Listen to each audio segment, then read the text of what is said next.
Science and technology పాఠ్యాంశాలలో భాగంగా nuclear సెక్టార్కు సంబంధించినటువంటి అంశాలు తెలుసుకునే ప్రయత్నం చేద్దాం. ముఖ్యంగా అణుశక్తికి సంబంధించి ఇటీవలి కాలంలో గణనీయమైనటువంటి మార్పులు వస్తూ ఉన్నాయి. ఏంటి అంటే రష్యా సహకారంతో స్మాల్ మాడ్యులర్ రియాక్టర్స్ వంటి వాటి సహాయంతో భారతదేశంలో శక్తి అవసరాలను తీర్చుకునేటటువంటి కోణంలో భారత్ ముందుకు వెళ్తున్నట్లుగా మనకు తెలుస్తూ ఉంది. సో గడిచిన కొన్ని దశాబ్దాలుగా రష్యాతో మనకున్నటువంటి అనుబంధం ఆధారంగా రోసాటమ్ అనేటటువంటి ఒక సంస్థ ఈ విషయంలో భారత్కు అవసరమైనటువంటి సహాయం చేయడానికి ముందుకు వచ్చినట్లుగా మనకు తెలుస్తూ ఉంది. తద్వారా ఈ స్మాల్ మాడ్యులర్ రియాక్టర్స్ వంటి వాటి సహాయంతో 2031 నాటికి 22,000కు పైగా మెగావాట్ల విద్యుత్ సామర్థ్యాన్ని అణుశక్తి రంగం నుంచి స్థాపింప చేసుకోవాలని చెప్పేసి భారత్ కృతనిశ్చయంతో ఉన్నటువంటి దరిమిల మరి ఈ కోణంలో ఈ మధ్యకాలంలో వస్తున్నటువంటి కొన్ని కీలక పరిణామాలు కూడా మనకు కనిపిస్తూ ఉన్నాయి. ఏంటంటే మనకు IGCARలో ఉన్నటువంటి Indira Gandhi centre for atomic research అనేటటువంటి ఈ విభాగంలో ఉన్నటువంటి మనకు ప్రోటోటైప్ ఫాస్ట్ బ్రీడర్ రియాక్టర్ అనేటటువంటి దాంట్లో మార్చి 2024లో ఇంధనాన్ని లోడ్ చేసేటటువంటి ప్రక్రియ స్టార్ట్ కావడం అనేది జరిగింది. దీని సహాయంతో భారత్ విజయవంతంగా 3వ దశ అణువిద్యుత్ కార్యక్రమంలోకి ఎంటర్ అయినట్లుగా భావించడం అనేది జరుగుతుంది.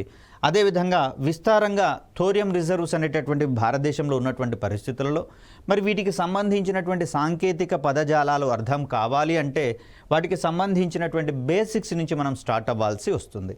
మరి ఇక్కడ స్మాల్ మాడ్యులర్ రియాక్టర్స్ అనేటటువంటివి ఉన్నాయి అంటే మరి స్మాల్ వచ్చింది అంటే ఇంకా పెద్ద రియాక్టర్లు ఉండొచ్చు కదా అనేటటువంటి కోణాన్ని మనం చూడవచ్చు. రియాక్టర్లలో ఎన్ని రకాలు ఉన్నాయి, అదేవిధంగా రియాక్టర్లలో ఏ ప్రక్రియలు జరుగుతాయి, వాటిలో ఇంధనాలుగా వేటిని వాడతాం, ఇవన్నీ కూడా మనము బేసిక్ అంశాలలో భాగంగా ఒకసారి గమనించేటటువంటి ప్రయత్నం చేద్దాం. సో ఇక్కడ న్యూక్లియర్ ఎనర్జీకి సంబంధించినటువంటి బేసిక్స్ గురించి నేర్చుకునేటటువంటి క్రమంలో మనకు పరమాణు సంఖ్య గురించి, పరమాణు సంఖ్య పెరుగుతూ ఉన్నటువంటి సందర్భంలో ఏ విధమైనటువంటి మార్పులు చేర్పులు జరుగుతాయి, ఈ కోణంలో మనం కొన్ని అంశాలను తెలుసుకోవాల్సి వస్తుంది. ఆవర్తన పట్టికలోని మూలకాల పరమాణు కేంద్రకాల స్థిరత్వాన్ని ప్రభావితం చేసేటటువంటి అంశాలలో అటామిక్ నెంబర్ పరమాణు సంఖ్య అనేది ఒక కీలకమైనటువంటి అంశంగా మనం చూస్తాం. పరమాణు సంఖ్య పెరుగుతూ ఉన్నటువంటి సందర్భంలో మూలకాల యొక్క స్థానాలు కూడా మారుతూ ఉన్నటువంటి పరిస్థితులు మనకు కనిపిస్తూ ఉంటాయి. అదేవిధంగా పరమాణు సంఖ్య పెరుగుతూ ఉన్నటువంటి సందర్భంలో ఆ పరమాణు యొక్క కేంద్రకంలో ఉన్నటువంటి కణాల సంఖ్య కూడా పెరిగేటటువంటి అవకాశం ఉంది. మరి పరమాణు కేంద్రకాలలో ఉండేటటువంటి ప్రోటాన్ల సంఖ్యను కావచ్చు, లేదా ఒక తటస్థ పరమాణువులో ఉన్నటువంటి ఎలక్ట్రాన్ల సంఖ్యను మనం పరమాణు సంఖ్యగా పేర్కొంటూ ఉంటాం. సో దీన్ని Z అనేటటువంటి నెంబర్ తోటి ఎక్స్ప్లెయిన్ చేసే ప్రయత్నం చేస్తాము. సో దీంట్లో పరమాణు సంఖ్య అంటే నెంబర్ ఆఫ్ ప్రోటాన్స్ కానివ్వండి, లేదా నెంబర్ ఆఫ్ ఎలక్ట్రాన్స్. సో ఇక్కడ ప్రోటాన్స్ అనేటటువంటివేమో పరమాణు యొక్క కేంద్రకంలో ఉంటూ ఉండగా ఎలక్ట్రాన్స్ అనేటటువంటివి పరమాణు యొక్క కేంద్రకం వెలుపల ఒక నిర్దిష్టమైనటువంటి కక్షలలో పరమాణు కేంద్రకం చుట్టూత పరిభ్రమించేటటువంటి క్రమాన్ని ఇక్కడ మనం చూస్తాం. సో పరమాణు సంఖ్య తెలిసింది అంటే ఆ పరమాణు యొక్క కేంద్రకంలో ఉన్నటువంటి ప్రోటాన్ల సంఖ్యను మనం చెప్పవచ్చు. అదేవిధంగా ఆ పరమాణువులో ఉండేటటువంటి ఎలక్ట్రాన్ల సంఖ్యను కూడా మనము ఎక్స్ప్లెయిన్ చేసేటటువంటి ప్రయత్నం చేయవచ్చు. సో ఇక్కడ మూలకపు పరమాణువులకు ఉండేటటువంటి ఒక విశిష్ట లక్షణంగా మనకు పరమాణు సంఖ్య అనేది కనిపిస్తూ ఉంది. మరి ఈ పరమాణు సంఖ్య ఆధారంగానే ఆవర్తన పట్టికలో ఒక మూలకం యొక్క స్థానము నిర్ధారించబడుతుంది అనేటటువంటి అంశాన్ని మనం గమనించాలి. ఫర్ ఎగ్జాంపుల్ కనుక గమనిస్తే హైడ్రోజన్ యొక్క పరమాణు సంఖ్య 1గా మనం చెప్తాము. కాబట్టే ఆవర్తన పట్టికలో మొట్టమొదటి స్థానాన్ని లేదా 1వ గడిని హైడ్రోజన్ పరమాణువు ఆక్రమించింది అనేటటువంటి అంశాన్ని ఇక్కడ మనం గమనించవచ్చు. అదేవిధంగా హీలియంకి సంబంధించి చూస్తే దీని యొక్క పరమాణు సంఖ్య 2 కాబట్టి ఆవర్తన పట్టికలో 2వ స్థానము లేదా 2వ గడిని హీలియం పరమాణువుకు అందించేటటువంటి ప్రయత్నం చేశాము. అంతేకాకుండా పరమాణువు యొక్క కేంద్రకాల స్థిరత్వాన్ని ప్రభావితం చేయడంలోనూ ఈ సంఖ్యనే కీలకమయ్యేటటువంటి అవకాశం ఉంది. ఇక్కడ ఒక అంశాన్ని గమనిస్తే హైడ్రోజన్ మరియు హీలియంలలో ఎవరు స్థిరంగా ఉంటారు అంటే హైడ్రోజన్లో కేవలం ఒక ఎలక్ట్రాన్ మాత్రమే ఉంది అని ఇక్కడ హైడ్రోజన్ పరమాణు సంఖ్య 1 అనడం వల్ల తెలుస్తుంది. హీలియం యొక్క పరమాణు సంఖ్య 2 అంటే హీలియం యొక్క బాహ్య కర్పరంలో దానికి అవసరమైనటువంటి 2 ఎలక్ట్రాన్లను పూర్తి స్థాయిలో కలిగి ఉంది. కాబట్టి మనం కూడా జాగ్రత్తగా గమనిస్తే కడుపు నిండా భోజనం చేసిన వారికి మళ్ళీ ఆకలి అయ్యే అవకాశం ఉందా అంటే ఒక 4 గంటల వరకు ఎలాంటి బాధ ఉండదు. కాబట్టి ఈ సందర్భంలో కర్పరాలలో ఎలక్ట్రాన్ల సంఖ్య పూర్తిగా నిండి ఉన్నటువంటి పరమాణువు యొక్క కేంద్రకాలన్నీ కూడా అక్కడ స్థిరత్వాన్ని కలిగి ఉంటాయని చెప్పేసి చెప్తూ ఉంటారు. మరి ఆ సందర్భంలో హీలియంతో కంపేర్ చేస్తే హైడ్రోజన్ అనేది తక్కువ స్థిరత్వాన్ని కలిగి ఉంటుంది. కాబట్టే ఇది రసాయన చర్యలలో పాల్గొని ఇక్కడ ఉన్నటువంటి ఒక ఎలక్ట్రాన్కి తోడుగా మరొక ఎలక్ట్రాన్ని జత చేసుకునేటటువంటి ప్రయత్నం చేస్తుంది. రసాయన బంధాలలో ఈ విధమైనటువంటి ధర్మమే కీలకమవుతుంది. న్యూక్లియర్ సెక్టార్లో కూడా ఈ ధర్మమే మనకు కీలకంగా నిలబడడం అనేది జరుగుతుంది. కాబట్టి హీలియం చూడండి రసాయనికంగా జడత్వాన్ని ప్రదర్శిస్తూ ఉంటే హైడ్రోజన్ మాత్రము హైడ్రోక్లోరిక్ ఆమ్లంగా ఇక్కడ క్లోరిన్ తోటి చర్య జరుపుతుంది. అదేవిధంగా H2O ఆక్సిజన్తో చర్య జరిపి నీటి అణువులను ఏర్పాటు చేసేటటువంటి ప్రయత్నం చేస్తుంది.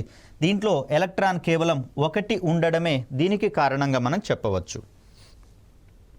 సో పరమాణు సంఖ్య పెరిగేటటువంటి కొలది పరమాణు కేంద్రకాల్లోని కేంద్రక కణాల సంఖ్య పెరిగేటటువంటి అవకాశం ఉంది. ఎందుకంటే పరమాణు సంఖ్యతో పాటుగా మనకు నెంబర్ ఆఫ్ ప్రోటాన్స్ అనేది తెలుస్తూ ఉంది. కాబట్టి మరి ఆ సందర్భంలో మనకు హైడ్రోజన్ విషయానికి వచ్చేసరికల్లా పరమాణు కేంద్రకంలో కేవలము 1 ప్రోటాన్ మాత్రమే ఉంటుంది. హైడ్రోజన్ విషయానికి వచ్చేసరికి హీలియం విషయానికి వచ్చేసరికల్లా 2 ప్రోటాన్స్ ఉంటున్నట్లుగా మనం ఇక్కడ చూడవచ్చు. వీటితో పాటుగా కేంద్రకంలో ప్రోటాన్లతో పాటుగా న్యూట్రాన్లు కూడా ఉండేటటువంటి అవకాశం ఉంది. సో మరిలా న్యూట్రాన్లు కూడా ఉండేటటువంటి సందర్భంలో ఇక్కడ ఎన్ని న్యూట్రాన్లు ఉన్నాయి అనేది తెలవాలి అంటే మనకు దాని యొక్క ద్రవ్యరాశి సంఖ్య కూడా తెలవాల్సినటువంటి అవసరం ఉంది. సో ఈ ద్రవ్యరాశి సంఖ్య మరియు పరమాణు సంఖ్య ఈ రెండిటి యొక్క వ్యత్యాసాన్ని మనము న్యూట్రాన్ల యొక్క సంఖ్యకు సమానంగా మనం పేర్కొంటూ ఉంటాం. అంటే ఒక మూలకం యొక్క ద్రవ్యరాశి సంఖ్య నుంచి పరమాణు సంఖ్యను గనక తీసివేసినట్లయితే ఆ పరమాణు యొక్క కేంద్రకంలో ఎన్ని న్యూట్రాన్లు ఉంటాయో తెలుస్తాయి. మరి ఇక్కడ నెంబర్ ఆఫ్ ప్రోటాన్స్ మరియు నెంబర్ ఆఫ్ న్యూట్రాన్స్ రెండింటినీ కలిపి ప్రోటాన్లు మరియు న్యూట్రాన్ల యొక్క మొత్తం సంఖ్యను కలిపి మనము కేంద్రకం యొక్క కణాల మొత్తం సంఖ్యగా మనం పరిగణించేటటువంటి ప్రయత్నం చేస్తాం. ఇంత క్రితం మనకు హైడ్రోజన్కి 1 అనేటటువంటి పరమాణు సంఖ్య ఉంది అని చెప్పేసి అన్నాం. అదేవిధంగా హైడ్రోజన్ యొక్క ద్రవ్యరాశి సంఖ్య విషయానికి వచ్చేసరికల్లా 1. మరి ఆ సందర్భంలో ద్రవ్యరాశి సంఖ్య మైనస్ పరమాణు సంఖ్య ఈ రెండింటి యొక్క భేదము 1 - 1 = 0. కాబట్టి న్యూట్రాన్లు లేనటువంటి ఏకైక మూలకంగా హైడ్రోజన్ని మనం వివరించే ప్రయత్నం చేస్తాం. ఇంత క్రితం చెప్పుకున్నటువంటి హీలియం సందర్భంగా హీలియం యొక్క పరమాణు సంఖ్య 2 ద్రవ్యరాశి సంఖ్య 4గా పరిగణిస్తూ ఉంటాం. కాబట్టి ద్రవ్యరాశి సంఖ్య మరియు పరమాణు సంఖ్యల యొక్క భేదం మనకి ఇక్కడ 2 కనిపిస్తుంది. కాబట్టి ఇక్కడ పరమాణు సంఖ్య 2 కాబట్టి కేంద్రకంలో 2 ప్రోటాన్లు ఉన్నాయని చెప్పేసి అంటాం. ఇక్కడ ఈ రెండిటి మధ్య భేదం 2 కాబట్టి 2 న్యూట్రాన్లు ఉన్నాయని చెప్పేసి అంటాం. కాబట్టి ద్రవ్యరాశి సంఖ్య ఎంతైతే ఉంటుందో ఆ సంఖ్యలో మనకు కేంద్రక కణాల యొక్క సంఖ్య వ్యవస్థితం అవుతూ ఉంటుంది. సో ఇక్కడ స్థిరత్వానికి సంబంధించినటువంటి అంశాల్లో భాగంగా చూస్తే పరమాణు సంఖ్య 2 కావచ్చు, 8, 20, 28, 50, 82, 126 ఇలాంటి సంఖ్యలు గనక ఉంటే అంటే బాహ్య కర్పరాలలో ఎలక్ట్రాన్లు అలా ఉంటాయి. అదేవిధంగా పరమాణు కేంద్రకంలో ప్రోటాన్ల సంఖ్య కూడా ఇదే విధంగా ఉండేటటువంటి అవకాశం ఉంది. కాబట్టి ఈ సంఖ్యలు కలిగినటువంటి మూలకాల యొక్క పరమాణు కేంద్రకాలు స్థిరంగా ఉంటున్నట్లుగా మనం చూస్తూ ఉన్నాం. దీనికి ప్రధాన కారణం వాటి యొక్క షెల్స్ లేదా కర్పరాలు అనేవి పూర్తి స్థాయిలో ఎలక్ట్రాన్లతో నిండి ఉండేటటువంటి అంశాన్ని ఇక్కడ మనం చూస్తాం. ఇవన్నీ కూడా ఎలక్ట్రాన్ల సంఖ్య ఆధారంగా రసాయనిక స్థిరత్వాన్ని గురించి మనకు వివరిస్తూ ఉంటే మనకు ఇదే పరమాణు సంఖ్య ఆధారంగా కేంద్రకంలో పెరుగుతున్నటువంటి కేంద్రక కణాల సంఖ్యను ఎక్స్ప్లెయిన్ చేసేటటువంటి ప్రయత్నం చేస్తాయి. ముఖ్యంగా చూస్తే కేంద్రకం యొక్క కణం యొక్క పరిమాణము కణం యొక్క కేంద్రకం పరిమాణం అనేది మారకుండా అదే విధంగా ఉంటుంది. కానీ ఇక్కడ కేంద్రకం వెలుపల ఉండేటటువంటి ఈ కర్పరాల సంఖ్య లేదా కక్షల సంఖ్య పెరుగుతున్న కొద్దీ దాని యొక్క పరిమాణం పెరిగేటటువంటి అవకాశం ఉంది. కానీ బయట ఎంత పరిమాణం పెరిగినా కూడా కేంద్రకం యొక్క పరిమాణం పెరగదు, అది స్థిరంగా ఉంటుందనేటటువంటి అంశాన్ని ఇక్కడ మనం గమనించాలి. అలాంటి సందర్భంలో ఒక ఫిక్స్డ్గా ఉండేటటువంటి గదిలో అక్కడ సభ్యుల సంఖ్య పెరుగుతున్నటువంటి సందర్భంలో గమనించండి కొంత అనిశ్చితి పెరిగేటటువంటి అవకాశం ఉంది. కాబట్టి ఈ పరిస్థితి మనకు 82 కంటే ఎక్కువ పరమాణు సంఖ్య ఉన్నటువంటి మూలకాల విషయంలో జరిగేటటువంటి అవకాశం ఉంది. ఇక్కడ మనం ల్యాంథనం అనేటటువంటి ఒక మూలకం యొక్క పరమాణు కేంద్రకాన్ని గనక గమనిస్తే చూడండి, ఇక్కడ బ్లూ కలర్లో మరియు రెడ్ కలర్లో కనిపిస్తున్నవి కేంద్రక కణాలుగా మనం చెప్తాం. సో వీటిని మనం ప్రోటాన్లు మరియు న్యూట్రాన్లుగా చెప్తూ ఉన్నాం. అవన్నీ కూడా చూడండి ఒకదానికొకటి దగ్గరగా ఒక బంతి ఆకారంలో ఒకదానితో ఒకటి ఉన్నట్లుగా మనం చూస్తూ ఉన్నాం. మరి ఈ సందర్భంలో ప్రోటాన్ టు ప్రోటాన్ మధ్య కూలుంబ్ వికర్షణ బలాలు అనేవి పనిచేస్తూ ఉంటాయి. సో ఇక్కడ న్యూట్రాన్ మరియు న్యూట్రాన్ల మధ్య కూడా ఇదే రకమైనటువంటి వికర్షణ బలాలు పనిచేస్తూ ఉంటాయి. అంత మాత్రం చేత ప్రోటాన్ న్యూట్రాన్ల మధ్య ఆకర్షణ బలాలు అని చెప్పేసి మాత్రం అనకూడదు. ఎందుకంటే ఒక నిర్దిష్ట దూరం దాటిన తర్వాత వికర్షణ బలాలు తిరిగి ఆకర్షణ బలాలుగా ఉండడం వల్ల అవన్నీ కూడా కేంద్రకంలోనే ఫిక్స్డ్గా ఉండేటటువంటి అవకాశం ఉంది. కానీ ఇక్కడ 82 కంటే అధిక పరమాణు సంఖ్య ఉన్నటువంటి సందర్భాలలో కేంద్రక కణాల మధ్య ఉండేటటువంటి ఈ వికర్షణ బలాలు అధికంగా ఉంటూ ఉండడం వల్ల ఇవి పరమాణు కేంద్రకంలో స్థిరంగా ఇమిడి ఉండలేక ఎప్పుడెప్పుడు కేంద్రకం నుంచి బయటపడదాం అనేటటువంటి ఆలోచనతోటి ఉంటున్నట్లుగా మనకు కనిపిస్తూ ఉంది. ఈ అస్థిరమైనటువంటి ధర్మమే మనకు ఈ రేడియో యాక్టివిటీ లేదా న్యూక్లియర్ సెక్టార్లో ఒక కీలకమైనటువంటి భూమికని పోషించేటటువంటి అంశంగా మనం చూస్తాం. సో ఇక్కడ చూస్తే ఈ 82 కంటే అధిక పరమాణు సంఖ్య ఉన్నటువంటి మూలకాల యొక్క పరమాణు కేంద్రకాల నుంచి అనునిత్యము కొన్ని కణాలు కావచ్చు, కొంత శక్తి కావచ్చు బయటికి ఉద్గారించబడేటటువంటి సందర్భాన్ని మనం చూస్తాం. సో ఆ సందర్భంలో వెలుపలికి వచ్చేటటువంటి కణాలుగా మనకు ఆల్ఫా వికిరణాలు కావచ్చు, లేదా వీటిని ఆల్ఫా కణాలు అని చెప్పేసి అంటాం. ఆల్ఫా కణాల సముదాయాన్ని మనం ఆల్ఫా వికిరణ పుంజంగా మనం చెప్తాం. అదేవిధంగా బీటా కణాలు కావచ్చు, ఇక్కడ గామా అనేది వికిరణంగా మనం చెప్తాం. ఇది రేడియేషన్ లేదా కొంత ఎనర్జీ శక్తి అనేటటువంటిది కేంద్రకం నుంచి వెలువడుతూ ఉంటుంది. మరి ఈ రూపాలలో అంటే ఈ ఉద్గారాల సంబంధించినటువంటి అంశాలలో భాగంగా ప్రతి పరమాణు కేంద్రకం కూడా కొంత కణాలను కావచ్చు, శక్తిని కావచ్చు బయటికి ఉద్గారించడం ద్వారా స్థిరత్వాన్ని పొందేటటువంటి ప్రయత్నం చేస్తుంది. వాటిని మనం ఆల్ఫా కణాలు అంటే మనకి ఇక్కడ ఎలక్ట్రాన్లు లేనటువంటి హీలియం కేంద్రకాలను మనం ఆల్ఫా కణాలుగా చెప్తాము. దీన్ని He24 అనేటటువంటి సంకేతంతో వివరించేటటువంటి ప్రయత్నం చేస్తాం. ఇక్కడ బీటా కణాలు అనేవి పరమాణు కేంద్రకం నుంచి వెలువడేటటువంటి ఎలక్ట్రాన్లుగా మనం చెప్తాం.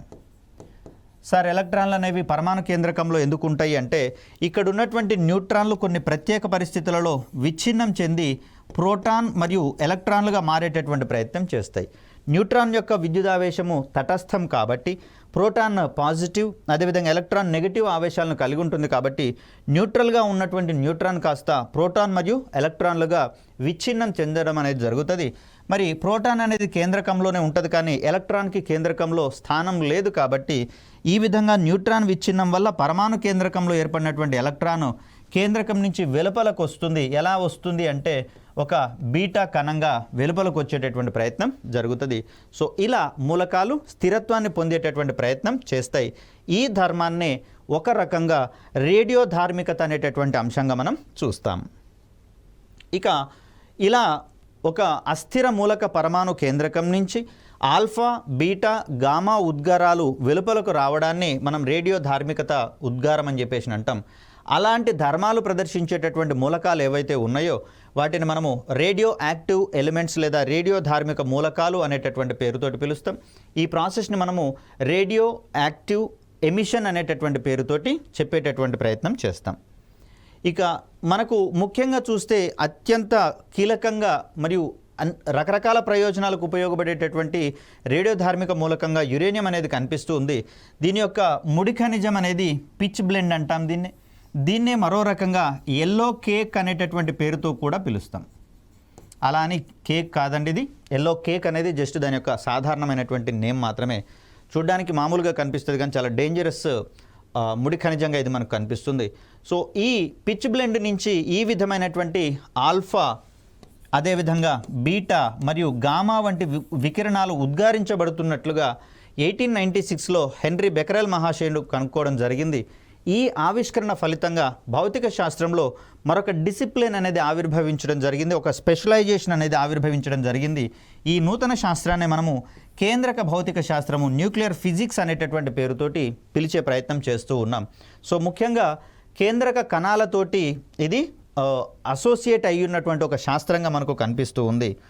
సో ఇక్కడ నెక్స్ట్ గమనిస్తే ఇలా వెలువడేటటువంటి ఆల్ఫా బీటా గామాల ఉద్గారాన్ని మనం రేడియో ధార్మికత అని చెప్పేసి అనుకుంటున్నాం కదా. ఈ రేడియో ధార్మికత అనేది 2 రకాలుగా ఉన్నట్లుగా మనం ఇక్కడ గమనించవచ్చు. సో దీంట్లో మొదటిది సహజ రేడియో ధార్మికత, అంటే ఒక మూలకం నుంచి ఎలాంటి బాహ్య శక్తుల ప్రమేయం లేకుండా తనంతట తానుగానే ఈ ఆల్ఫా బీటా గామా వికిరణాలు కనుక ఉద్గారం చేస్తే దాన్ని సహజ రేడియో ధార్మికత అంటారు. కృత్రిమ రేడియో ధార్మికత అంటే మనం ఇంత క్రితం ఏం చెప్పుకున్నాము, 82 కంటే పరమాణు సంఖ్య అధికంగా ఉన్నటువంటి మూలకాలలో మాత్రమే ఈ పరమాణు కేంద్రకంలో అస్థిరత ఏర్పడుతుంది, తద్వారా రేడియో ధార్మికత ప్రేరేపించబడుతుందని చెప్పేసి అనుకున్నాం. మరి ఈ సందర్భంలో 82 కంటే తక్కువ పరమాణు సంఖ్య ఉన్నటువంటి మూలకాలను కూడా కొన్ని ప్రక్రియల ద్వారా వాటిని రేడియో ధార్మిక మూలకాలుగా గనక పరివర్తనం చెందించితే దాన్ని కృత్రిమ రేడియో ధార్మికతగా చెప్తాం. సో ఈ సందర్భంలో ఆ నైట్రోజన్ లేదా ఆక్సిజన్ లేదా సల్ఫర్ ఇలాంటి తేలికపాటి లేదా స్థిరమైనటువంటి పరమాణు కేంద్రకాలను ఆల్ఫా కణాలు కావచ్చు లేదా న్యూట్రాన్ల వంటి తేలిక కణాలతోటి తాడనం చెందించినప్పుడు, ఢీ కొట్టించినప్పుడు వాటి యొక్క పరమాణు కేంద్రకాలు అస్థిరంగా మారేటటువంటి అవకాశం ఉంది.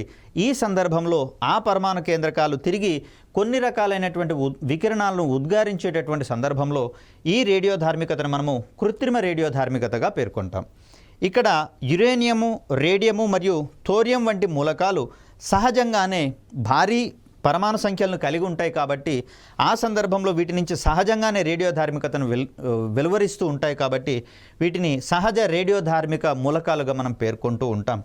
ఇక తేలికపాటి కణాలను ఇక్కడ మనం న్యూట్రాన్లు కావచ్చు లేదా ఆల్ఫా వంటి కణాలతోటి తాడనం చెందించినప్పుడు ఇవి వాటి యొక్క కేంద్రకాలను అస్థిరంగా మార్చేటటువంటి ప్రయత్నం చేస్తాయి. తద్వారా తేలికపాటి స్థిరమైనటువంటి పరమాణు కేంద్రకాలు కూడా రేడియో ధార్మిక స్వభావాన్ని ప్రదర్శించేటటువంటి ధర్మాన్ని మనం కృత్రిమ రేడియో ధార్మికతగా పేర్కొంటూ ఉంటాం. సో ఇలా మనకు కృత్రిమ లేదా ప్రేరిత రేడియో ధార్మికత అనేది కనిపిస్తూ ఉంటుంది.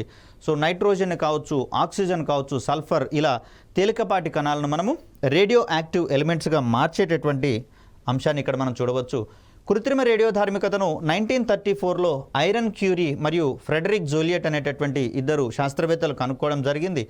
సో ఇక్కడ అణుధార్మికత లేదా రేడియో ధార్మికతకు ప్రమాణాలుగా బెకరెల్, రూథర్ఫర్డ్ మరియు క్యూరీ. ఇక్కడ ఏంటంటే విఘటనాలు పర్ సెకండ్ అనేటటువంటి పేరుతోటి వీటిని కొలుస్తాం. అంటే 1 సెకనుకు ఎన్ని వికిరణాలను లేదా ఉద్గారాలను వెదజల్లింది అనేటటువంటి కోణంలో ఒక పదార్థం యొక్క ఈ రేడియో ధార్మికత యొక్క ప్రమాణాలను నిర్ధారించేటటువంటి ప్రయత్నం చేస్తాం. సో దీంట్లో అన్నిటికంటే తక్కువ ప్రమాణంగా మనకు రూథర్ఫర్డ్ అనేది కనిపిస్తుంది, అన్నిటికంటే పెద్దదిగా క్యూరీ అనేటటువంటి ప్రమాణాన్ని మనం చూస్తాం. సో ఇక్కడ విఘటనాలను గమనించేటటువంటి సందర్భంలో మనకు బబుల్ ఛాంబర్ అని, అదేవిధంగా గిగర్ ముల్లర్ కౌంటర్ అనేటటువంటివి అందుబాటులో ఉన్నాయి. వీటి సహాయంతో ఒక మూలకం నుంచి వెలువడేటటువంటి రేడియేషన్ యొక్క స్వభావాన్ని, రేడియేషన్ యొక్క సంఖ్యను కొలిచేటటువంటి ప్రయత్నం చేస్తాం. ఇక నెక్స్ట్ కనుక గమనిస్తే మూలకాల యొక్క పరమాణు కేంద్రకాలు వెలువరించేటటువంటి శక్తినే కేంద్రక శక్తి, న్యూక్లియర్ ఎనర్జీగా మనం చెప్తాం. మరో రకంగా మూలకపు పరమాణు కేంద్రకాలకు ఉండేటటువంటి శక్తినే మనము కేంద్రక కణాలకు ఉండేటటువంటి శక్తిని కేంద్రక శక్తిగా మనం పరిగణించే ప్రయత్నం చేస్తాం. ఈ రకమైనటువంటి కేంద్రక శక్తిని ఎర్నెస్ట్ రూథర్ఫర్డ్ అనేటటువంటి శాస్త్రవేత్త కనుక్కోవడం జరిగింది. మరి ఈ రకంగా అణు రియాక్టర్లలో ఏర్పడేటటువంటి కేంద్రకాలకు ఉండేటటువంటి శక్తిని అణు రియాక్టర్ల ద్వారా విద్యుత్ ఉత్పత్తికి ఉపయోగించేటటువంటి ప్రయత్నం చేస్తాం. ఈ విద్యుత్తుని శాంతి ప్రయోజనాల కోసం ఉపయోగించేటటువంటి అవకాశం ఉంది. అదేవిధంగా చూస్తే అణు విద్యుత్కి సంబంధించి మరొక అంశం ఏంటి అంటే ఇది పర్యావరణ హితమైనటువంటి ఇంధనంగా మనకు పరిగణించబడుతుంది. ఏ సందర్భంలో అంటే ఆయా అణు రియాక్టర్లను పూర్తి భద్రతా ప్రమాణాలతో మెయింటైన్ చేస్తున్నటువంటి సందర్భాలలో ఎలాంటి వికిరణాలు కూడా ఇక్కడ మనకు ఉద్గారించబడవు. అదేవిధంగా ఎలాంటి కర్బన ఉద్గారాలు కూడా మనకు గాలిలో విడుదలయ్యేటటువంటి అవకాశాలు లేవు. కాబట్టి ఆ సందర్భంలో మనము అణుశక్తిని పర్యావరణ హితమైనటువంటి ఇంధనంగా పేర్కొంటూ ఉంటాం. సో ఇక్కడ పరమాణువు యొక్క కేంద్రకాల నుంచి వెలువడేటటువంటి శక్తిని కేంద్రక శక్తి అన్నాం. ఈ కేంద్రక శక్తిని ఉపయోగించేటటువంటి సందర్భంలో రెండు రకాలైనటువంటి ప్రక్రియలు మనకు కీలకంగా మారేటటువంటి అవకాశం ఉంది. సో అలా పరమాణువులు విచ్ఛిత్తి చెంది శక్తిని వెలువరించేటటువంటి ప్రక్రియలను కూడా మనము ఒక రకంగా కేంద్రక చర్యలు అంటాము. ఇక్కడ విచ్ఛిత్తి చెందేటటువంటి ప్రక్రియలే కాదు, రెండు కంటే ఎక్కువ పరమాణు కేంద్రకాలు కలవడం వల్ల ఏర్పడేటటువంటి ప్రక్రియలను కూడా మనం కేంద్రక చర్యలుగా పరిగణిస్తాం. ఈ కేంద్రక చర్యలు ప్రక్రియ ఆధారంగా రెండు రకాలుగా ఉంటాయి. ఒక భారీ పరమాణు కేంద్రకం కనుక విచ్ఛిత్తి చెందితే దాన్ని కేంద్రక విచ్ఛిత్తిగా మనం చెప్తాం. రెండు తేలికపాటి కణాలు సంలీనం చెంది ఒక భారీ పరమాణు కేంద్రకంగా మారినట్లయితే దాన్ని కేంద్రక సంలీనము లేదా కేంద్రక సమ్మేళనం అనేటటువంటి ప్రక్రియగా చెప్తాం. సంలీనం లేదా కేంద్రక సమ్మేళనం. సో దీన్నేమో ఫ్యూషన్ ప్రాసెస్ అంటాము. న్యూక్లియర్ ఫ్యూషన్ అనేటటువంటిది ఒక రకం. విచ్ఛిత్తిని న్యూక్లియర్ ఫిషన్గా మనం చెప్తాం. సో సమ్మేళనాన్ని న్యూక్లియర్ ఫ్యూషన్గా మనం వివరించే ప్రయత్నం చేస్తాం. సో ఇక్కడ మనం జాగ్రత్తగా గమనిస్తే యురేనియం లాంటి భారీ పరమాణు కేంద్రకాలను న్యూట్రాన్ల వంటి కణాలతో తాడనం చెందించినప్పుడు ఇవి అస్థిర పరమాణు కేంద్రకాలుగా మారి రెండు విభిన్నమైనటువంటి బేరియం మరియు క్రిప్టాన్ అనేటటువంటి పరమాణు కేంద్రకాలుగా విచ్ఛిన్నం చెందుతుంది. ఈ ప్రక్రియలో అధిక మొత్తంలో శక్తి వెలువడమే కాకుండా మరొక 3 వరకు న్యూట్రాన్లు వెలువడేటటువంటి అవకాశం ఉంది. వీటిని థర్మల్ న్యూట్రాన్స్ అనేటటువంటి పేరుతోటి పిలుస్తూ ఉంటాం. ఇక్కడ డ్యూటీరియం మరియు ట్రీటియం అనేటటువంటి హైడ్రోజన్ యొక్క ఐసోటోపులుగా వీటిని మనం చెప్తాము. ఇవి రెండు సమ్మేళనం చెందడం ద్వారా, కలవడం ద్వారా ఫ్యూషన్ అనేటటువంటి ప్రక్రియ లేదా కేంద్రక సమ్మేళనము లేదా సంలీన ప్రక్రియలో హీలియం అనేటటువంటి పరమాణు కేంద్రకంగా మారుతుంది. ఈ ప్రక్రియలో మనకు అధిక మొత్తంలో శక్తి వెలువడేటటువంటి అవకాశం అనేది ఉంది. ఇక్కడ సూర్యుడు వంటి నక్షత్రాలలో కేంద్రక సంలీనం వంటి ప్రక్రియల ద్వారా శక్తి విడుదలయ్యేటటువంటి పరిణామ క్రమాన్ని మనం చూస్తాం. సుమారుగా ఇక్కడ ఉన్నటువంటి పదార్థము 1 సెకనుకు 4 బిలియన్ల పరిమాణంలోని పదార్థము కేంద్రక సంలీనంలో పాల్గొనడం ద్వారా మనకు అమితమైనటువంటి ఉష్ణరాశిని, వెలుతురుని అందించేటటువంటి ప్రయత్నం చేస్తుంది. సో ఇక్కడ మనకు సెకనుకు 4 బిలియన్ల పరిమాణంలో ఉండేటటువంటి పదార్థం అనేది, అణువులు అనేటటువంటివి లేదా పరమాణువులు అనేటటువంటివి మనకు కేంద్రక సమ్మేళనం లేదా కేంద్రక సంలీన ప్రక్రియలో భాగంగా శక్తిని అందించేటటువంటి క్రమంలో అవి ఒకదానితో ఒకటి సంలీనం చెంది హీలియం కేంద్రకాలను ఏర్పరిచేటటువంటి ప్రయత్నం చేస్తాయి. తద్వారా నక్షత్రాలు నిరంతరాయంగా మనకు శక్తిని అందించేటటువంటి ప్రయత్నం చేస్తాయి. సో వాటి యొక్క ద్రవ్యరాశి పూర్తిగా అయిపోయేంత వరకు ఈ కేంద్రక సంలీన ప్రక్రియలు అనేవి ఏర్పడుతూనే ఉంటాయి. ముఖ్యంగా చెప్పాలి అంటే కేంద్రక సంలీనం ఏర్పడాలంటే ప్రత్యేకమైనటువంటి పరిస్థితులు అవసరమవుతాయి. సాధారణ భూ వాతావరణ పరిస్థితులలో ఇవి ఏర్పడేటందుకు అవకాశం అనేది లేదు. కాబట్టి కేంద్రక విచ్ఛిత్తిని కూడా గనక మనం గమనిస్తే 1930sలలో ఎన్రికో ఫెర్మి అనేటటువంటి శాస్త్రవేత్త న్యూట్రాన్లకు పరమాణు కేంద్రకాలని విచ్ఛిన్నం చేసేటటువంటి శక్తి ఉందని చెప్పేసి కనుక్కోవడం జరిగింది. తను న్యూట్రాన్లను కేంద్రక కత్తెరలుగా, న్యూక్లియర్ సీజర్స్గా పేర్కొనేటటువంటి ప్రయత్నం చేశాడు. కాబట్టి ఎన్రికో ఫెర్మి అందించినటువంటి ఈ ఆవిష్కరణ ద్వారానే మనకు ఈ రియాక్టర్లకు సంబంధించినటువంటి సాంకేతికతలు వెలుగులోకి రావడం అనేది జరిగింది. సో ఇక్కడ న్యూట్రాన్ల వంటి తేలికపాటి కణాలతో యురేనియం వంటి భారీ మూలక పరమాణు కేంద్రకాలు తాడనం చెందించినప్పుడు రెండు చిన్న కేంద్రకాలుగా విడగొట్టబడేటటువంటి ప్రక్రియనే కేంద్రక విచ్ఛిత్తి, న్యూక్లియర్ ఫిషన్ ప్రాసెస్గా మనం చెప్తూ ఉన్నాం.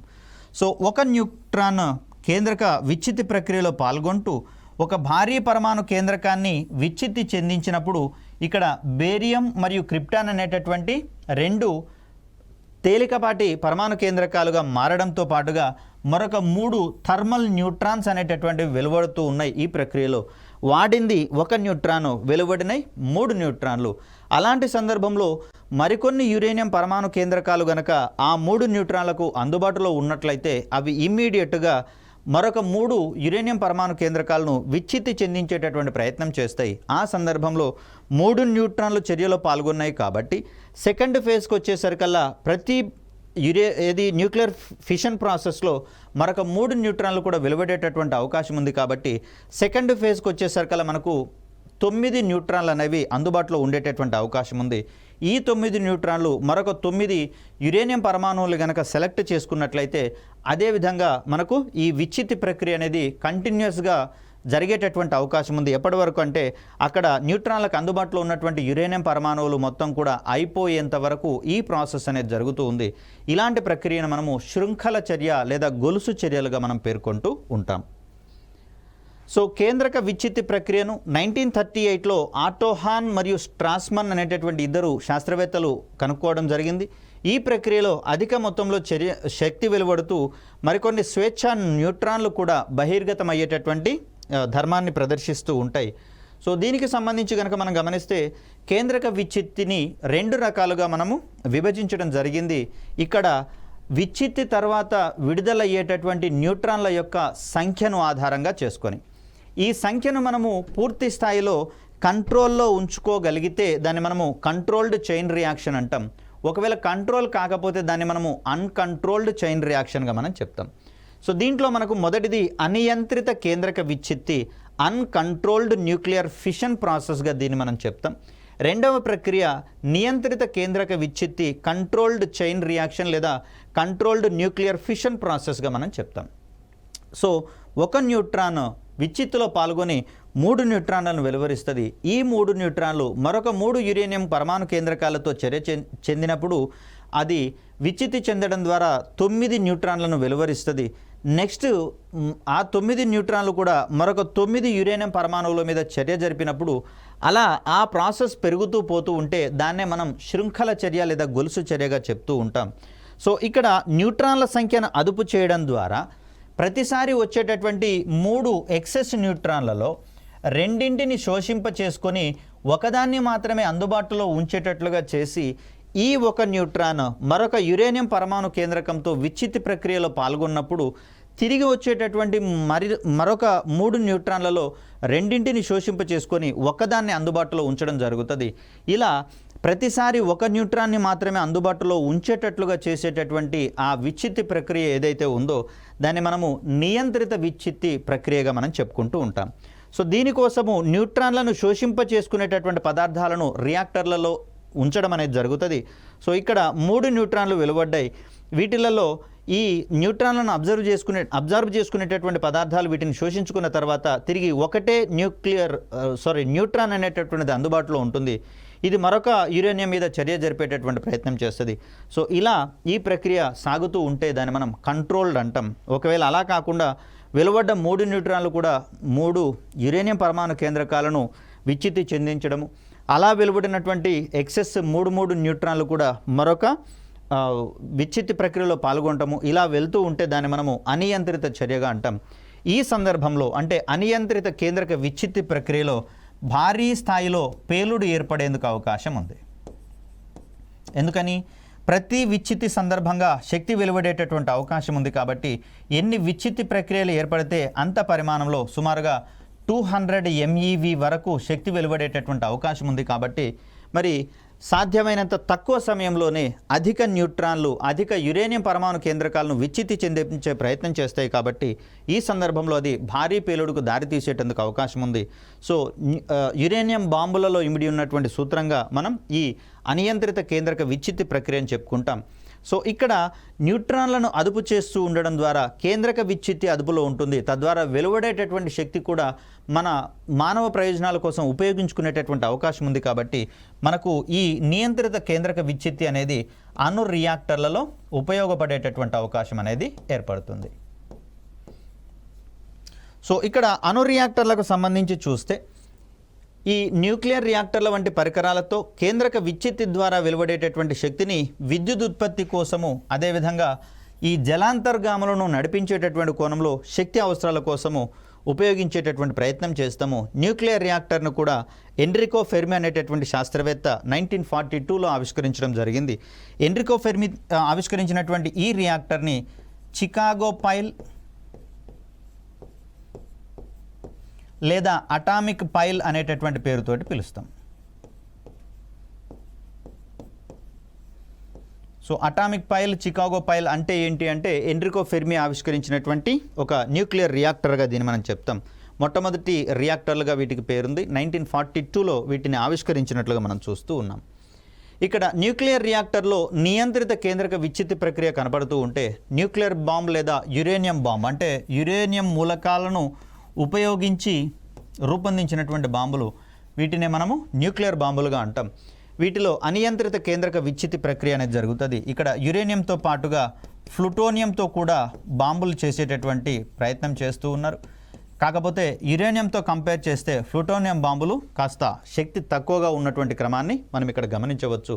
సో ఇలా మనకు తయారైనటువంటి ఈ అణు రియాక్టర్ల సహాయంతో భారత్ లాంటి దేశాలలో శాంతి ప్రయోజనాల కోసం అణుశక్తిని ఉపయోగించుకుంటూ విద్యుత్ శక్తిని ఉత్పత్తి చేసేటటువంటి క్రమాన్ని మనం చూస్తూ ఉన్నాం.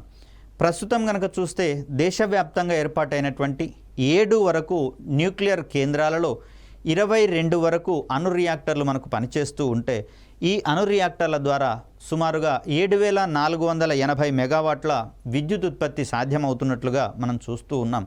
మరి దీన్ని 2031 వరకు 22,000 మెగావాట్లకు పైగా అణు విద్యుత్తుని స్థాపింప చేసుకోవాలని, దీన్ని ప్రస్తుతము 1.6% మాత్రమే ఈ అణు విద్యుత్ స్థాపిత సామర్థ్యం ఉన్నట్లుగా తెలుస్తూ ఉంటే దీన్ని 25% వరకు పెంచాలని చెప్పేసి అని భారత్ కృత నిశ్చయంతో ఉంది.